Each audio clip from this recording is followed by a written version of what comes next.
Pada kesempatan kali ini kita akan membahas tentang menentukan luas daerah di bawah kurva normal dengan saya Trisna Jayantika. Jadi konsep menentukan luas daerah di bawah kurva normal itu adalah salah satu konsep yang cukup penting. Karena kenapa? Karena konsep ini akan digunakan pada saat kita nantinya menguji normalitas, terutama dengan chi-square. Seperti itu. Jadi sebelum kita langsung menentukan cara menentukan luas, sebelum itu saya akan berikan beberapa konsep tentang kurva normal. Jadi yang pertama, di sini saya punya dua buah kurva normal, ya. Ada kurva normal yang garisnya itu putus-putus, ada yang nggak putus-putus. Nah, konteks kurva normal seperti ini itu konteksnya mu1 tidak sama dengan mu2. Tetapi tau 1 itu sama dengan tau 2. Ya, dalam gambar seperti ini maka mu1 itu nggak sama dengan mu2. Kenapa? Karena posisinya yang satu mu1-nya berada di sini, yang satu mu2-nya ada di sini. Oke. Yang kedua, saya punya konteks seperti ini. Ya, konteks seperti ini itu antara grafik kurva normal yang putus-putus dengan grafik kurva normal yang garis penuh.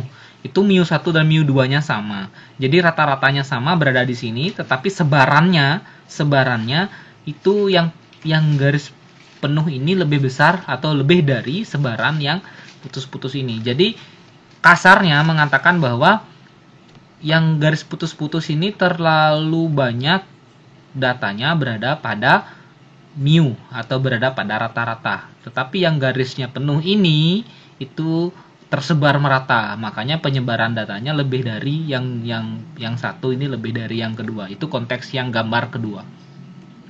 Nah, yang ketiga seperti ini. Dalam gambar seperti ini, mohon maaf ini berbeda ya. Ini harusnya tidak sama dengan. Nah, mu1 dan mu2-nya itu berbeda. Ini tidak sama dengan.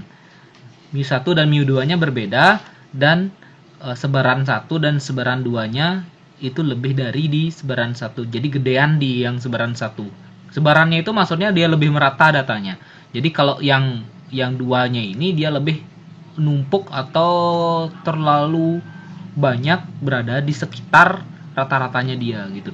Jadi yang ke pertama ini lebih menyebar, dia tidak hanya berada numpuk berada pada rata-ratanya dia. Itu bagaimana cara membaca kondisi dari dua kurva normal dengan konteks yang berbeda. Nah, sekarang kita berbicara konsep menentukan luas. Sebelum kita langsung ke contoh, jadi konsepnya dulu.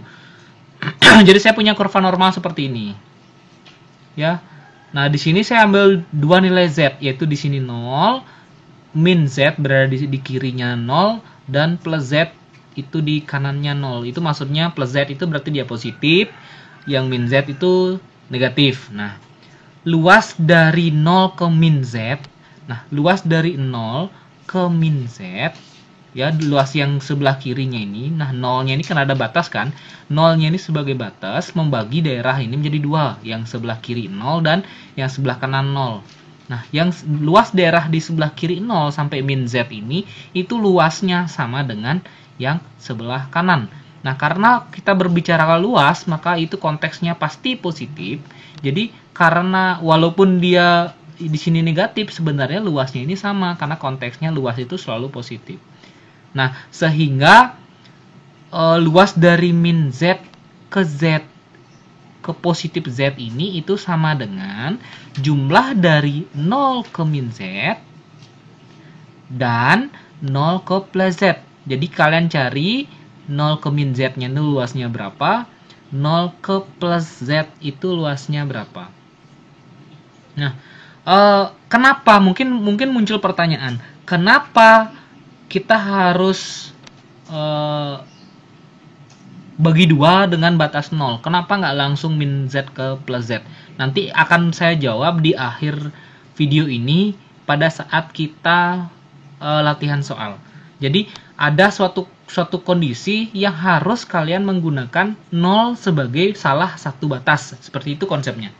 Ya, makanya kita nggak bisa langsung dari min z ke z. Berarti harus pakai 0 dulu. Yang kedua, gambarnya seperti itu. Jadi gambar yang kedua itu kondisinya Z1 dan Z2 ini berada di kanannya 0. Nah, kalau konteksnya seperti ini, kalian lakukan yang gimana? Kalian lakukan, cari dulu dari 0 ke Z1. Jadi luas dari 0 ke Z1 itu sekian luasnya, yang gede. Terus cari 0 ke Z2 sampai di sini. Nah, jadi daerah yang diarsir ini dari Z2 ke Z1 kalian tinggal kurangi daerah 0 ke Z1 dikurangi 0 ke Z2, maka dapat yang ini. Makanya saya selalu mengatakan bahwa salah satu batas itu harus 0. Makanya nggak bisa langsung Z2 ke Z1, harus berpatokan dari 0 dulu. Oke, next ada kondisi yang ketiga. Oke, nggak ada. Next, kita contoh saja. Nah, di sini saya punya contoh, tentukan luas di bawah kurva normal antara 0 sampai 0,37. Nah, berarti di sini udah dikasih 0 ya. 0 dan 0,37. Berarti ini Z-nya. Nah, kalian cari luas daerah Z-nya itu dari 0 ke 0,37. Nah, begini caranya. Kalian perhatikan tabel Z. Nanti di sini silahkan kalian search atau ada di buku-buku, silahkan lihat tabel Z-nya. Cara membacanya seperti ini. Cara membacanya, karena di sini udah 0, kalian cukup lihat yang sebelah kanan 0,37. 0,37. Ambil satu digit di belakang koma, yaitu 0,3. Jadi 0,3 kalian ambil dari tabel ini yang ke bawah. Jadi ini ambil ke bawah 0,3, berarti 0,3 berada di sini. Nah, digit yang selanjutnya 7, berarti 0,37. 7-nya ini kita ambil dari baris yang horizontal atau mendatar, 7. Kita tarik 0,3, 7, dapat 0,1443. Jadi luasnya itu 0,1443 atau 14,43%. Nah, begitu cara menggunakan tabel Z. Nah, yang kedua saya ambil contoh, tentukan luas di bawah kurva normal antara 0,26 sampai 0,49. Nah, jadi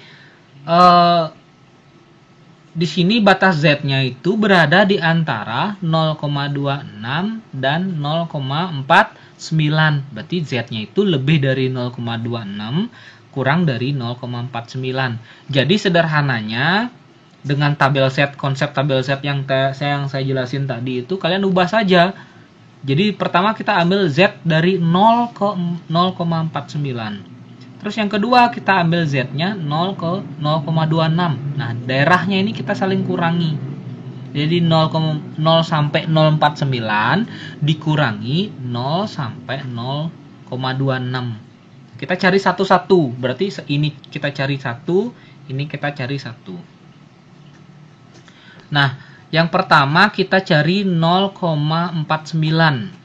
Karena di sini ada 0, berarti di sini 0,49. 0,4, 1, 2, 3, 4 di sini. Yang 0,4-nya ke bawah, yang 9-nya digit selanjutnya itu mendatar. Cari 9, 0,4 di sini. Nah, ini yang dapat yang dimerahi.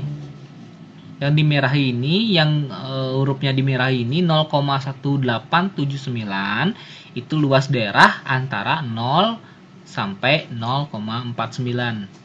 Nah, sekarang dari 0 sampai 0,26. 0,26, 0,2 dulu cari, habis itu 6. Nah, ini yang daerahnya saya arsir. 0,1026. Tinggal kita kurangi 0,1879 dikurang 0,1026 dapat 0,0853 atau 8,53%. Nah, begitu cara mencari luas daerah di bawah kurva normal. Sehingga terjawab kan, kenapa kita harus mencari batasnya. Salah satu batasnya itu adalah 0. Karena kita mencarinya di tabel Z. Kalau tabel Z ini salah satunya ini harus 0. Sehingga yang kita cari yang lagi satunya itu sudah pasti yang sebelah kanannya ini. Seperti itu. Ya. Jadi ini adalah konsep dasar sebagai persepsi, sebagai teori dasar untuk kita mempelajari materi selanjutnya tentang uji normalitas dengan chi-square. Oke, terima kasih.